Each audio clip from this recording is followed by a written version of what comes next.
तो ये जो समस्या है आपकी देखना, यद्यपि आज ही हमने इस अध्याय को चालू किया है ना।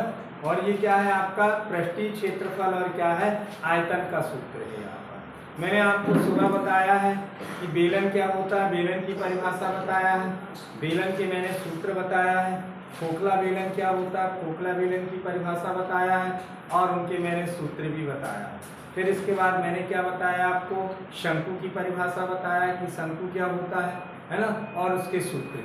हमारे पास आपने चाड़ी देखा है घर में, वो क्या कहलाती है, मिट्टी तेल डालने वाली जो चाड़ी रहती पुराने ज़माने में। आजकल हम क्या करते हैं, डीजल डालते हैं। तो वो जो चाड़ी है वो किस आकार की रहती है, शंकु के आकार की रहती है। इसके बाद एक शानदार उदाहरण शंकु का क्या मिलेगा, आइसक्रीम तो सारे बच्चे खाते हैं है ना, और सब लोगों को कौन सी आइसक्रीम अच्छी लगती है, कौन वाली। और कौन यानी क्या कहलाता है, कौन इंग्लिश वर्ड्स है और उसका मतलब हिंदी में क्या कहलाता है, वो शंकु कहलाता है। या सेंटा क्लासेस की आपने टोप देखा होगा, टोपी कैप देखिए ना, वो भी किस आकार की रहती है, शंकु के आकार की रहती है। या अभी नवरात्रि के समय आप मूंगफली खाते हो तो वो मूंगफली वाला क्या करता है, कागज का एक रोल बनाता शंकु आकार और उसमें डाल करके मूंगफली आपको देता है ना।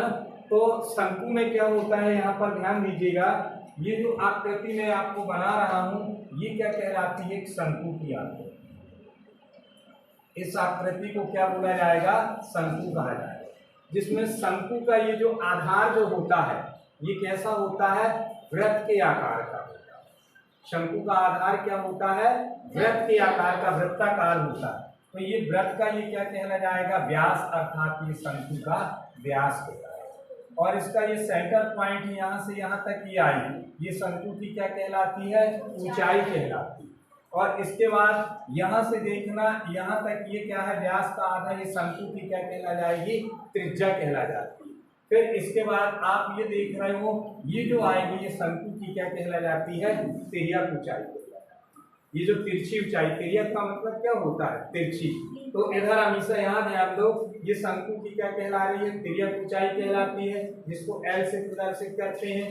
ये शंकु की ऊंचाई कहलाती है, जिसको H से प्रदर्शित करते हैं। ये शंकु का क्या कहलाता, व्यास कहलाता, मतलब ये वृत्त का व्यास होता है। और इसका आधा, व्यास का आधा क्या कहला जाती है, इसकी त्रिज्या कहला जाती है। व्यास की आधी क्या बन जाती है, इसकी त्रिज्या। तो आप शंकु से भली भांति परिचित हो गए। अब यहाँ पर आपको एक प्रश्न जो दिया हुआ है, ये प्रश्न क्या है आपका, कि एक शंकु का हमें पृष्ठीय क्षेत्रफल ज्ञात करना, मतलब शंकु का संपूर्ण पृष्ठ ज्ञात करना। पृष्ठीय क्षेत्रफल का मतलब क्या हो जाएगा, उसका संपूर्ण पृष्ठ ज्ञात करना। यदि उसके लिए क्या दिया हुआ, उसकी तिर्यक ऊंचाई कितनी दी है, 13 सेंटीमीटर। ये 13 मीटर है ना, 13 मीटर। तो L बराबर ये क्या कहला जाएगा आपका, 13 मीटर, ठीक है। और त्रिज्या R बराबर यहाँ ये क्या कहला जाएगा आपका, ये 5 मीटर। तो हम यहाँ पर इस सवाल को हल करने के लिए हम सीधे लिखेंगे, चित्र आप ना भी बनाओगे तो यहाँ से आपका ये सॉल्व हो जाएगा, परंतु चित्र मैंने इसलिए बनाया कि आप इसको भली भांति समझ सकें। तो तिर्यक ऊंचाई क्या होती है, ऊंचाई क्या होती है और इसकी त्रिज्या क्या होती है, ये तो पता हो गया ना आपको। अब हम यहाँ पर लिखेंगे, इस सवाल को हल करेंगे तो लिखेंगे दिया है, काय में दिया हुआ बताइए, शंकु में दिया है, यहाँ जरूर लिखिएगा आप, दिया है, ये क्या हो जाएगा आपका, शंकु में। क्या दिया है शंकु में, यहाँ पर तिर्यक ऊंचाई, तिर्यक ये क्या हो जाएगी आपकी ऊंचाई, तिर्यक ऊंचाई यानी L बराबर कितना दिया है, ये 13 मीटर। और क्या दिया हुआ है, त्रिज्या है ना, ये क्या आ जाएगा आपका, शंकु की ये क्या दी हुई है, ये आ जाएगी आपकी त्रिज्या। त्रिज्या यानी क्या हो जाएगा, R बराबर ये क्या दिया है, 5 मीटर।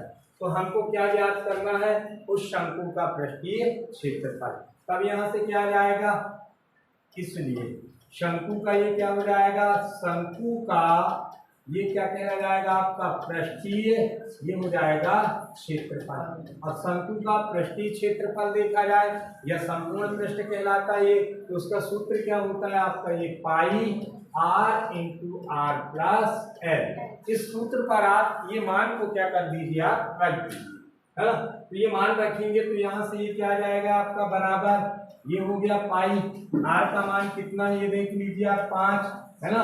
और यहाँ से r का मान ये भी क्या हो जाएगा 5 और l का मान ये क्या हो जाएगा 13। ये 5 मीटर है और ये भी 5 मीटर और ये 13 मीटर। 5 मीटर और 13 मीटर को जोड़ेंगे तो कितने मीटर हो जाएंगे 18 मीटर। तो ये क्या हो जाएगा पाई, ये 5 और ये क्या कहला जाएगा आपका 18 मीटर।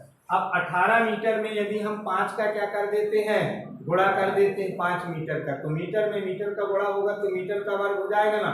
कभी भी क्षेत्रफल जो आता है वो वर्ग इकाई पे आता है, चाहे वर्ग सेंटीमीटर में हो चाहे वर्ग मीटर में हो।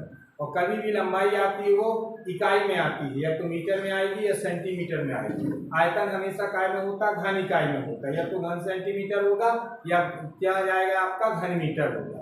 अब यहाँ से ये देख लीजिए क्या जाएगा आपका 5 अट्ठे 40 की क्या हो जाएगा 0, हाथ में आया 4 और 5 एकम 5, 5 और 4 9, ये हो जाएगा 90 पाई और ये क्या हो जाएगा मीटर वर्ग। अब पाई का यदि आप मान रखोगे तो पाई का मान आप 22/7 रख सकते हो, नहीं रखना है आपको तो ये क्या आ जाएगा यहाँ पर लिख सकते हो। अतः ये क्या हो जाएगा शंकु का ये पृष्ठीय क्षेत्रफल, शंकु का पृष्ठीय क्षेत्रफल बराबर क्या हो जाएगा 90 पाई। इसको हम ऐसा भी लिख सकते हैं वर्ग मीटर या मीटर वर्ग या मीटर का वर्ग। ये हो गया आपका आंसर हो गया। क्लियर, समझ में आया ये? तो चलिए इसको लिख लीजिए।